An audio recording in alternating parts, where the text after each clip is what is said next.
AVTech na área, 4º episódio, e a gente vai falar sobre no-code, low-code. O que é, o que vive, o que come. Cara, trouxemos a ilustre presença do Felipe, CEO da NoCode, e hoje para me ajudar aqui nesse AVTech, o Léo. Bora lá. Felipe, Boa. Muito bem-vindo. E primeiro de tudo, falei certo? É NoCode? Falou certinho. Ah, certo. maravilha. Cara, vamos começar para a galera mais ou menos entender, né? Porque acho que muita gente não conhece o termo, alguns até já ouviram falar. O que seria no-code, low-code? Tá, beleza. Acho que pra gente falar de no-code e low-code, basicamente vem do nome em inglês. Então é low-code, pouco código, no-code é zero código. Zero código. Então basicamente são metodologias mesmo de desenvolvimento de soluções, de software, de aplicativos e coisas desse tipo, que você utiliza ou pouco código ou nenhum código.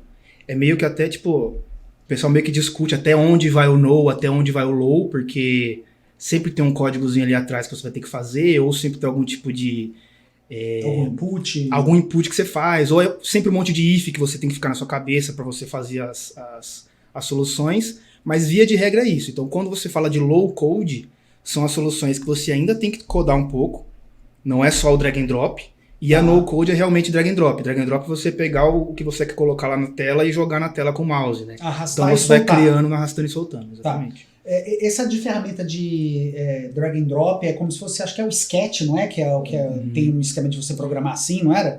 O que eu gosto de falar, SketchUp. que eu lembro muito, por exemplo, o pessoal quando me pergunta de no-code e low-code, eu sempre lembro de ferramentas de criação de site. Tá. Wix é um ótimo exemplo. Porque você legal. consegue criar um site, hoje em dia ninguém mais coda o site do zero, né? Sempre tem ferramentas por trás, tem WordPress, tem o Wix. Então o Wix é isso. O Wix você vai lá, dropa o que você quiser lá dentro da página e você cria uma página na web. É legal que abrange mais gente, né? Tipo, não só pessoa programador raiz, assim, mas também, tipo, gerentes e diretores. Justamente. Eu acho que é aí que pega, né? Porque as pessoas normais, eu gosto de falar normais, porque é pessoal que não é de TI, consegue desenvolver, consegue criar solução. Não precisa saber HTML, Nada. CSS, nada. Eu né? lembro, por exemplo, eu fico pensando, mas quando que eu comecei nessa área, né? Eu lembro que meu pai, ele tinha um restaurante e eu criei o site dele no Wix há muito tempo atrás. Então já comecei trabalhando com no-code por isso. Mas Se você para pensar, entendeu? Mas peraí, se você falou de Wix, você não pode usar a palavra muito tempo atrás. Porque há muito tempo atrás é pra mim, cara. Sim, pode ser. Mas faz um tempinho já. Aproveitando que você tá falando da sua trajetória, quantos anos você tem? Eu tenho 28 anos. 28 anos. Como que você, então, começou a sua trajetória até o ponto de gerar a NoCode? Legal. Bom, comecei trabalhando com meu pai mesmo, na empresa dele, de caixa, entregando coisa lá dentro. Só que aí eu começava a mexer no Excel, foi onde eu aprendi a mexer em Excel, foi onde eu aprendi a mexer, comecei a fuçar com Wix, eu tinha blog quando era moleque, então eu gostava de mexer nessas coisas. E aí eu comecei a fazer faculdade, né? Fiz economia, inclusive, e entrei na Bosch, em Campinas. Entrei, tive a sorte, inclusive, de entrar na área de inteligência de negócios. Que legal. Né? Então, por exemplo, foi ali que eu aprendi a mexer com dados e tudo mais. E aí fiquei um tempo lá, estagiário, depois virei analista, fui para a Hungria também pela Bosch, para poder trabalhar como data manager. Show. E lá dentro foi onde eu aprendi a minha principal ferramenta hoje, que eu diria de low code, que é o Power BI, que a gente cria relatórios de BI através dessa ferramenta. Tá. Então foi ali que eu comecei. Aí em 2020 com Covid, muito tempo livre à tarde, né? Tipo, acabava o trabalho, tinha muito tempo livre, não podia sair na rua mais, porque quando eu cheguei na Hungria foi quando realmente estourou o Covid. Caraca. Então se eu olhava pra rua assim, era aquele feno passando na rua. E lá o lockdown foi bem mais pesado que aqui, né? Pesado.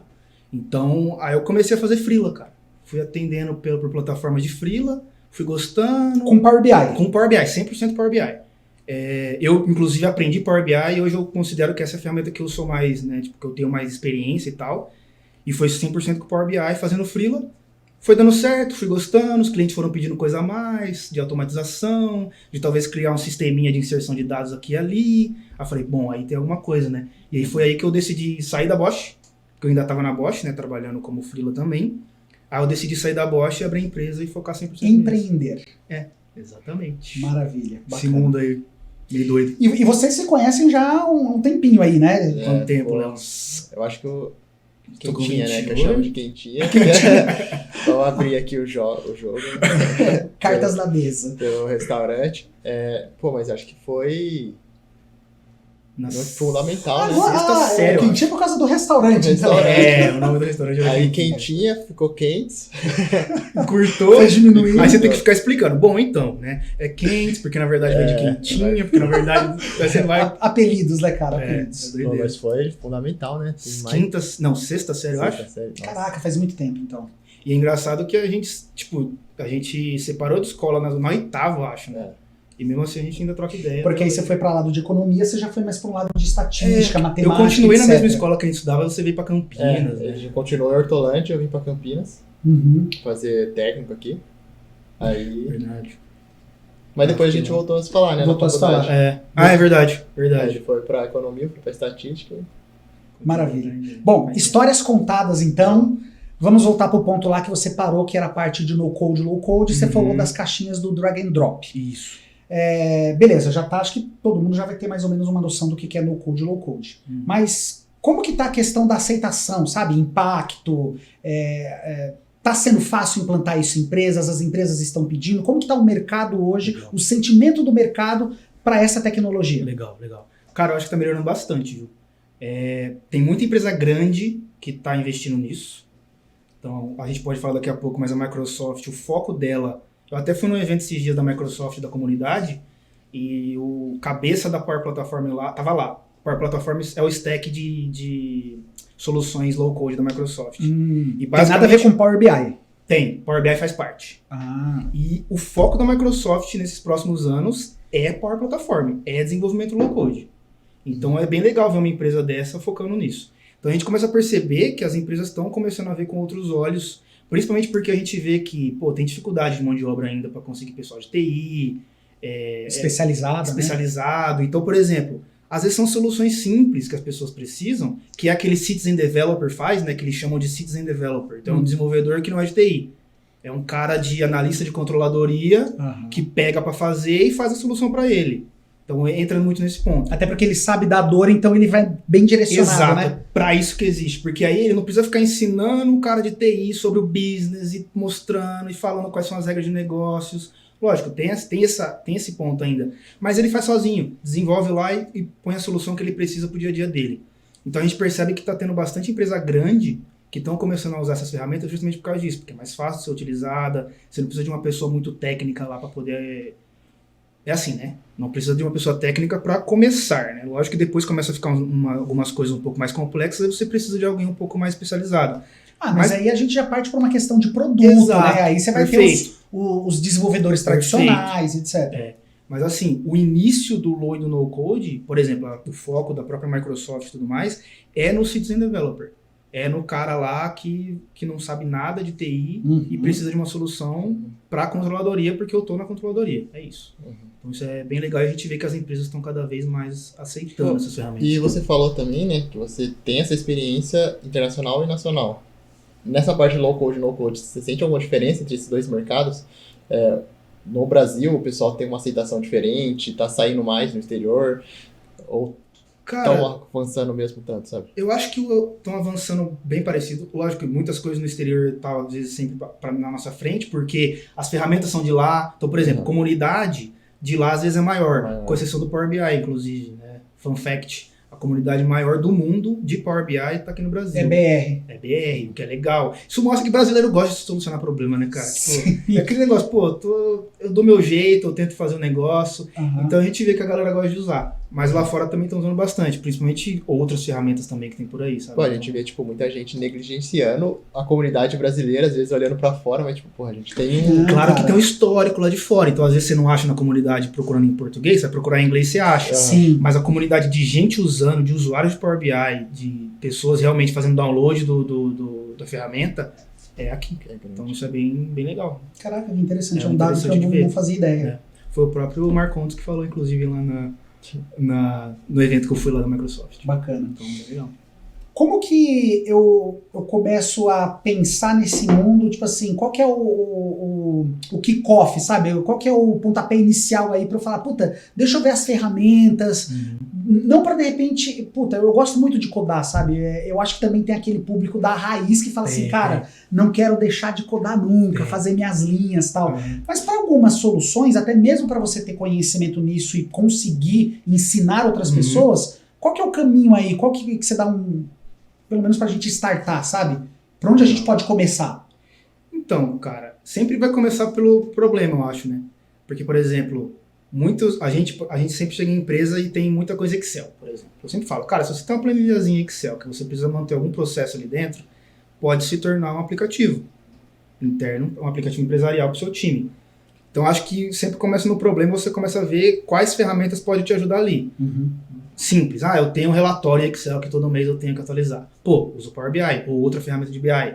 Pô, eu tenho um processo em Excel que 20 pessoas utilizam todos os dias e trava e não sei o que, e o pessoal deleta a linha e não sei o que. Uso o Power Apps ou outra ferramenta de aplicativo que você cria uma aplicação interna. Então, acho que sempre começa no problema. Tá. Né? E aí você começa a pesquisar as ferramentas depois. Uhum. E Pega aí, essa da planilha de atualização semanal, mensal, que eu acho que é um problema bacana que muita gente deve passar. sim, legal. Então, basicamente, é aquele negócio, né? Por exemplo, você tem uma planilha aí que 5, 10 pessoas do seu time usa para poder atualizar alguma coisa. Fazer um pedido de atualização no sistema ou algo do tipo. Você consegue criar um sisteminha interno com essas ferramentas. Vou pegar o Power Apps como exemplo, que é da Microsoft, eu gosto dela. Você consegue criar lá dentro uma ferramenta que consegue fazer essa inserção do pedido, por exemplo. Então lá dentro você mantém log de quem pediu, quem tem acesso, não pode deletar linha. Isso que eu ia falar, vai evitar o delete, né? Exato. Não vai travar, porque cada um vai ter acesso no seu lá e vai fazer o login com o seu próprio usuário. Então ali a gente já facilitou. E outra, facilita também no final, porque grande parte, problemas de analistas de dados é sempre o dado tá sujo, o dado tá inserido errado, por exemplo. Esses aplicativos, inclusive, ajudam isso, porque você vai criar sua regra de negócio lá dentro do aplicativo, que você não vai deixar o cara colocar 100, OO no lugar do 1000, que acontece. A gente sabe que o ser humano colocando lá, ele vai colocar. Então já ajuda bastante. Então, nesse problema, a gente já consegue trazer uma solução através dessas ferramentas de aplicativos internos empresariais.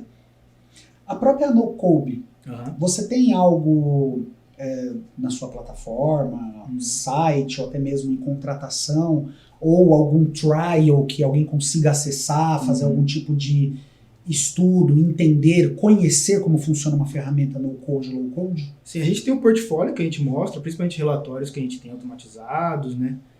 Tem algumas soluções que a gente criou para alguns clientes nossos que a gente também pode mostrar, a gente não deixa isso aberto, até porque também aí entra sempre algumas restrições dessas ferramentas. Isso. Por exemplo, o Power BI eu consigo publicar ele online se tiver com dados falsos, então não tem problema. O Power Apps não. O Power Apps você precisa ter um usuário interno da empresa para utilizar. Então normalmente a gente faz uns vídeos ou algo do tipo. Mas a gente consegue sim mostrar essas soluções que a gente cria, que a gente criou para alguns clientes nossos, a gente tem solução interna também. E aquele negócio, né? Sempre tem... não pode deixar casa de ferreiro espelho de pau, né? Então a gente vai sempre pensando, como que eu automatizo isso? Como que eu crio um sisteminha pra mim aqui e tal? E aí vai sempre crescendo, então vai sempre criando coisa. Pô, essa questão de ferramentas, você puxou, tem bastante solução assim, open source hoje, ou você vê mais empresas, ferramentas pagas, gratuitas, tem alguma diferenciação assim na quantidade? Cara, eu não vou saber número, assim, quantidade realmente de open source ou não. A grande maioria tem o trial delas, você consegue utilizar já com a parte free, sem problemas. Inclusive, a empresa que usa o Office 365 já tem, tá? Power Apps, Automate, Power BI lá dentro. Tá no pacote, já né? Tá no pacote. Inclusive os mais básicos. Não precisa ser... Lógico que depois se você começar a querer coisas mais complexas, você vai ter que pagar, mas você já consegue brincar com o Office 365 que as empresas vão ter. Então já dá pra fazer desse jeito. Com Power Apps, então? Apps Automate, que é o de automatização de processos de negócios, e BI. Os três estão free para qualquer usuário de Office 365. E consegue ir no nível de low code, sem digitar nenhum código. Isso não arrasta ali e tal. É isso aí. O Apps, por exemplo, é uma ferramenta low code, né? Então, por exemplo, você vai arrastar lá os visuais que você quer, cria a galeria para poder trazer as informações, só que aí o que o botão vai fazer, aí você vai ter que codar, que é o low code. Então vai ter a barrinha de fórmula lá. É bem parecido com o Excel, inclusive. Tá. Eles fizeram de um jeito que parece com o Excel. Então tem as barras lá em cima, porque a Microsoft sempre faz isso, né? Deixa suas aplicações com um layout muito parecido. Exato. Né? Sim. Então lá em cima, igual no Excel, vai ter a barrinha de fórmula lá, que você vai colocar o que você quer que esse botãozinho faça. É partir para a próxima página? Beleza, vai para a próxima página. Enviar um e-mail? Beleza, envia um e-mail e dá um trigger num Power Automate, por exemplo, que é a automatização. Então dá para criar desse modo. E é free porque, por exemplo, você utiliza os próprios modos da Microsoft de salvar informação. Então você salva em SharePoint, você salva em Excel. Então são coisas que você já tem lá também, free, né? Porque você já está pagando pelo Office, então dá para usar. Para o nosso seguidor e o usuário que está assistindo aqui o canal, usuário, eu detesto essa palavra porque tem muita gente que se ofende com a palavra usuário, né? Mas enfim, para o nosso seguidor e para quem está assistindo o nosso canal agora, e o Léo tocou num assunto muito bom, se a gente falar de open source, que é o cara que não está trampando, está estudando, e ele também até não ainda entende muito bem da lógica. Mas, por exemplo, quero ensinar para minha mãe, cara. Sim. Quero falar, mãe, quero que você entenda o que é uma lógica de programação. Que ferramenta no-code você indica aí para a gente entrar que seja online, para arrastar caixinha? Talvez com estudante, né? Legal. Estudante. Assim. Cara, uma que eu gosto bastante, que eu até comecei a fazer uns cursos uns tempo atrás, eu falei, não, deixa eu focar um pouco mais nas minhas aqui e depois eu vou nela. É o Bubble. Bubble. Ele também é uma das maiores comunidades no mundo aqui no Brasil, que tem um cara aí que ele faz um curso bem legal de Bubble. .io? Bubble.io. Bubble.io. Bota aí pro pessoal lembrar. É muito legal, porque você consegue usar ele free, até um certo limite de dados que você vai inserir no seu aplicativo, mas você consegue criar aplicativo web, consegue criar páginas em geral, Caramba. E ele é no-code mesmo, então é só drag and drop. O máximo que você vai criar lá é aquele negócio, né? Porque, lógico, por mais que seja no e low-code, você tem que ter lógica na cabeça, né? Então você vai pensar, bom, eu vou clicar nesse botão, esse botão vai para tal página, eu vou ter que colocar um aviso lá que obrigado por ter enviado por exemplo, ter aceito tal coisa. Então você tem que pensar, obviamente, na lógica e como que vai ser o user experience ali dentro. Beleza? Mas é drag and drop. Então, sensacional, porque eu tava querendo explicar esses dias para minha esposa a questão de lógica, Else, para ela aplicar em algumas coisas em Excel, e cara, eu tava usando uns exemplos esdrúxulos, mas digitando. Com o negócio de caixinha fica sensacional de fazer isso. Lá dentro, basicamente, você tá programando, né? Eu nem faço, você tá programando de verdade. Exato. Você coloca um botão lá e você vai falar, beleza, se esse botão for clicado, vai para tal página. Você só tá abstraindo a digitação, a sintaxe de uma linguagem. É isso aí. Bubble, legal. Então o Bubble é bem legal para testar, você pode fazer free lá.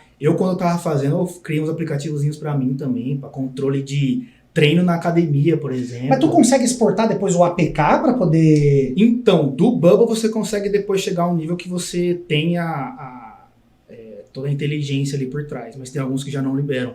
Se eu não me engano, na verdade o Bubble teria que ver, mas... Você não consegue tirar o código inteiro de lá de dentro. Para a aplicação para colocar em produção, para subir no Google Play lá. Mas vira a produção do Bubble, por exemplo, lá dentro você pode rodar lá. Tem empresas que rodam em Bubble. A questão do Bubble é que ele é web, né?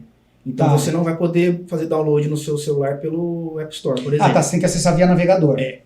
Mas pô, já é legal pra caramba. Demais. Mas vira produção, viu? Você consegue controlar acesso, você consegue fazer o que você faz no aplicativo web normal, você faz pelo Bubble. A diferença é a facilidade de desenvolvimento mesmo. Pô, tem um negócio que você falou de curso que você fez, né? Uhum. Hoje você vê muita gente ensinando sobre no-code, low-code, essa parte assim de ensino.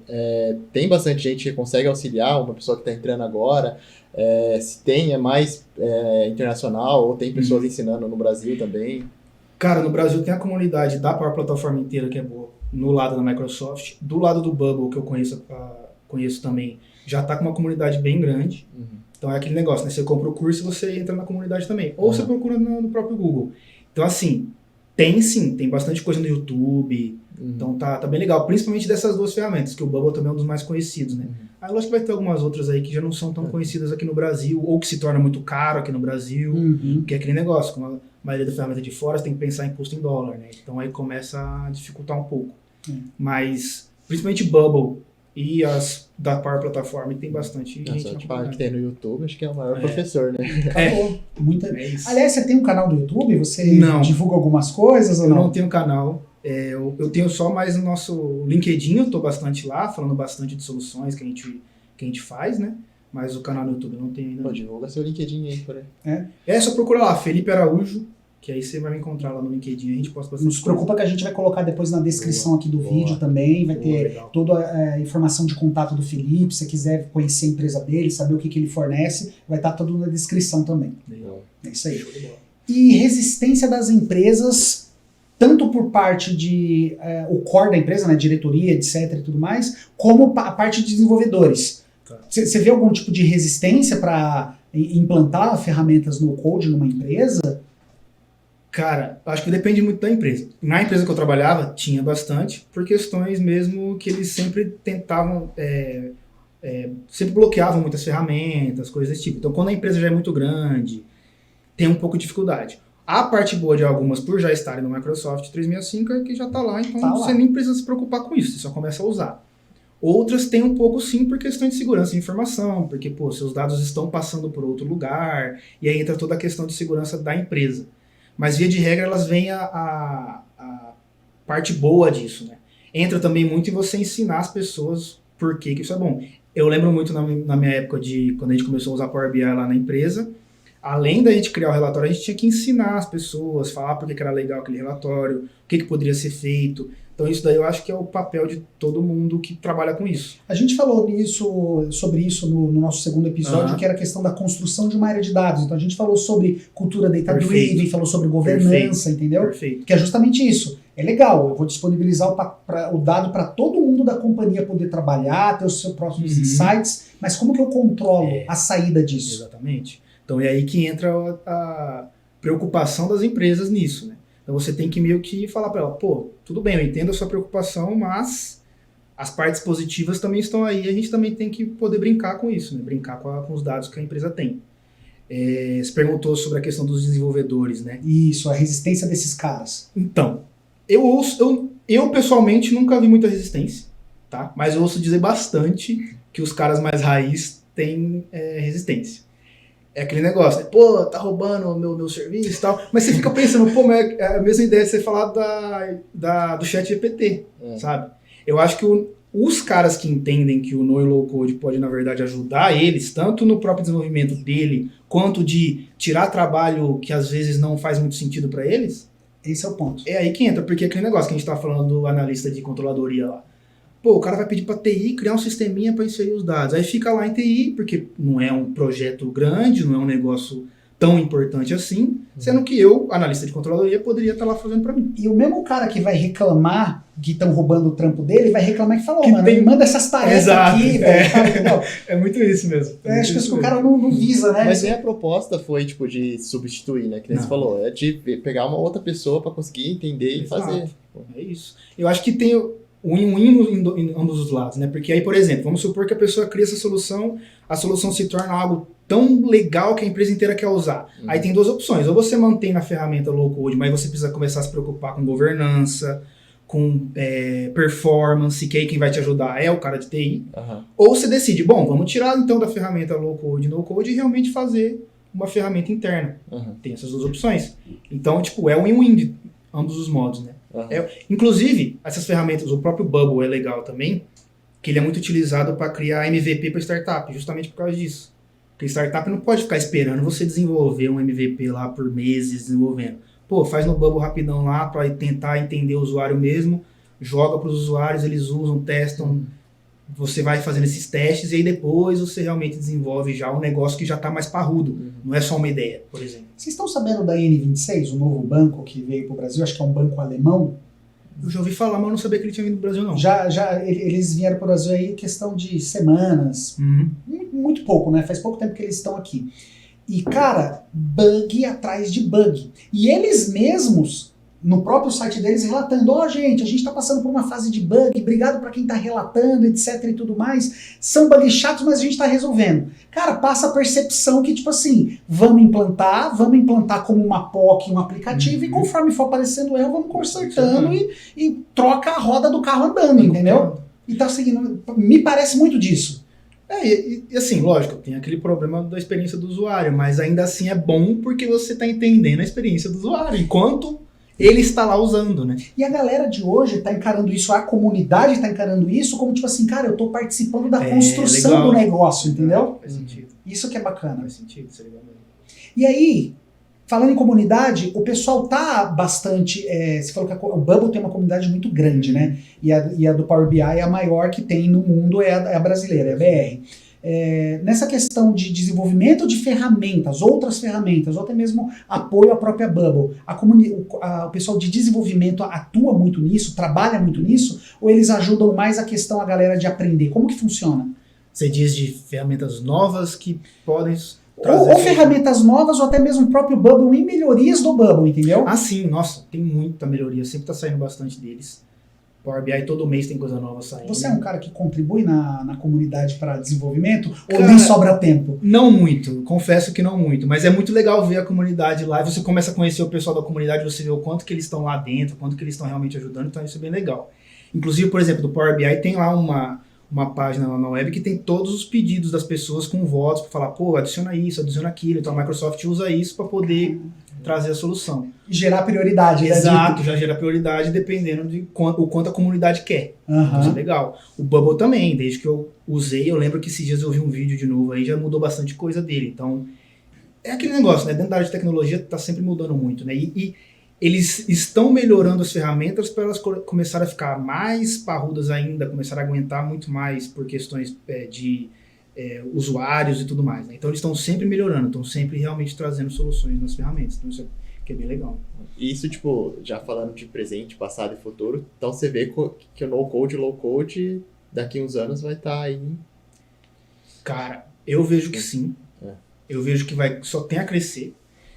Existem estudos da Gartner, né, que é uma consultoria também de tecnologia, que fala, por exemplo, que mais de 90% dos aplicativos criados nos próximos anos vão ser por essas ferramentas. E eu vejo ajudando a gente, principalmente com o ChatGPT, por exemplo. A gente começa a usar, a gente fica muito feliz, muito animado com essas coisas. Você fala, pô, que legal, cara, porque ela te ajuda, inclusive, a fazer a sua solução dentro do no-code. Então, logo, inclusive a Microsoft já está falando de umas coisas assim, que você escreve o que você quer e ela já realmente já cria para você um aplicativozinho lá, por exemplo, com a informação que você quer. Então, acho que só tem a crescer, cara. Eu acho que só tem a crescer todas essas ferramentas aí, até porque também cada vez mais o número de ferramentas aumenta, então você tem que arranjar modos de linkar elas. Então, existem ferramentas que são utilizadas só para isso, o Zapier é um exemplo, o próprio Power Automation da Microsoft é outro exemplo. Então, você vê que o número de ferramentas está cada vez aumentando, então ela está facilitando o dia a dia da galera e também são ferramentas para fazer elas se conversarem, né? Porque não adianta nada você ter as ferramentas fora e sem se conversar uma com a outra. Eu já deixei claro aqui que eu sou um cara raiz, né? Eu gosto de digitar as linhas, mas eu também sou muito a favor da lei do menor esforço, tá ligado? E obviamente que o quanto menos de linhas eu conseguir abstrair, bacana. Mas eu tenho um medo de, não digo eu, né, particularmente, mas das pessoas se tornarem um pouco preguiçosas com ferramentas no-code, sabe? Não sei se você pensa da mesma forma, qual que é a sua opinião sobre isso? Cara, é um bom ponto. Isso me faz pensar isso com o próprio ChatGPT, por exemplo, que você fica com preguiça de procurar as coisas ou de tentar aprender o porquê que ela te deu aquela resposta, né? Então eu acho que vai muito da pessoa mesmo. Pode ser que ela realmente fique preguiçosa para criar a solução, mas aí você começa a perceber que quando a solução ficar mais com mais usuários e começar a solucionar mais problemas, vai vir esse monte de bug, por exemplo, você vai ter que solucionar depois, e vai ser só dor de cabeça, né? Então, acho que para quem tem um pensamento um pouco mais de longo prazo, vai ter que saber que, pô, beleza, essas ferramentas me ajudam, facilitam a minha vida, mas eu também tenho que entender um pouco mais do como é que funciona por trás. Até a segunda página, né? Exato. O que você acha, Léo? Eu acho que nem o ChatGPT, né? Acho que tipo, a discussão do ChatGPT e no-code e low-code são bem semelhantes. Muita gente fala assim, mas o ChatGPT vai me substituir, vai substituir o trabalho. Eu vi uma pessoa falando, eu concordei bastante, que ela falou que tipo, o ChatGPT não vai substituir você, mas um outro desenvolvedor que consegue usar o ChatGPT e fazer ser mais produtivo com o ChatGPT, tipo, o trabalho de 8 horas, fazer em 2, vai poder te substituir, sabe? Então, tipo, com low-code e no-code, eu imagino, aí eu não sei sua opinião, possa ser mesmo semelhante, sabe? Uma pessoa, a gente vai ter que se adaptar e acabar usando e tudo mais pra facilitar a nossa vida, né? Faz total sentido. Perfeito. Concordo. Mudei minha ideia agora, cara. Eu vi essa frase também e pra mim fez todo sentido. É aquele negócio, né? A ferramenta em si não faz nada. Quem faz é quem tá usando. Sim. Então pode ser um cara muito bom de mercado, vai criar, ou um desenvolvedor muito foda no código, que vai usar uma ferramenta low-code e vai conseguir fazer mais rápido, ou outra coisa desse tipo. Vai sobrar tempo para fazer outras coisas, mas... É saber onde cada caixinha tem que se encaixar, né? Tem que ser colocada, né? É isso. E aquele negócio, né? Beleza, para essa solução eu uso isso, mas depois eu vou lá e faço outro. Você não precisa também ficar num lugar só, né? Então, por exemplo, o front-end eu faço no Bubble, mas aí toda a parte do back eu faço em outro lugar, por exemplo. Então você não precisa ficar 100% na ferramenta que você quer, você pode criar outros modos de trazer a solução, né? Que é que entra isso. Pode ser meio híbrido, né? Meio híbrido, exatamente. E outro ponto que é interessante, né? Agora eu vou me contradizer.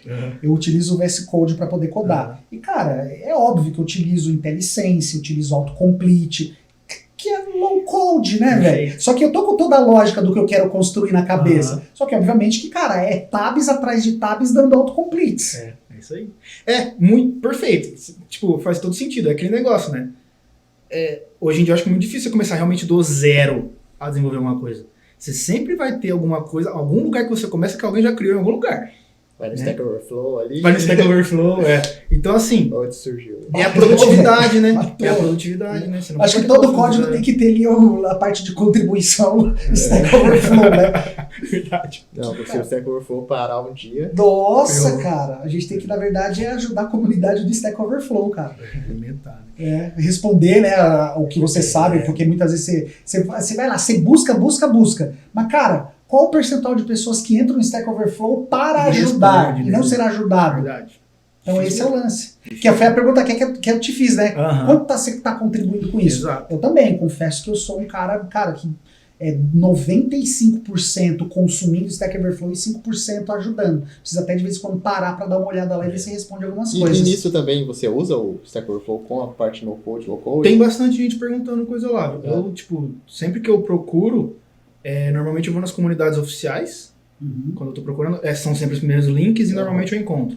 Mas às vezes tem sim no Stack Overflow também. Né? Tem o pessoal falando, tem a documentação, mas tem um pessoal no Stack Overflow falando bastante também. Então também dá pra achar. Maravilha. Cara, minhas dúvidas sobre low code e no code foram sanadas. Tem mais algum ponto aí que você quer levantar? Um ponto importante que a gente esqueceu de abordar? Ou, Felipe?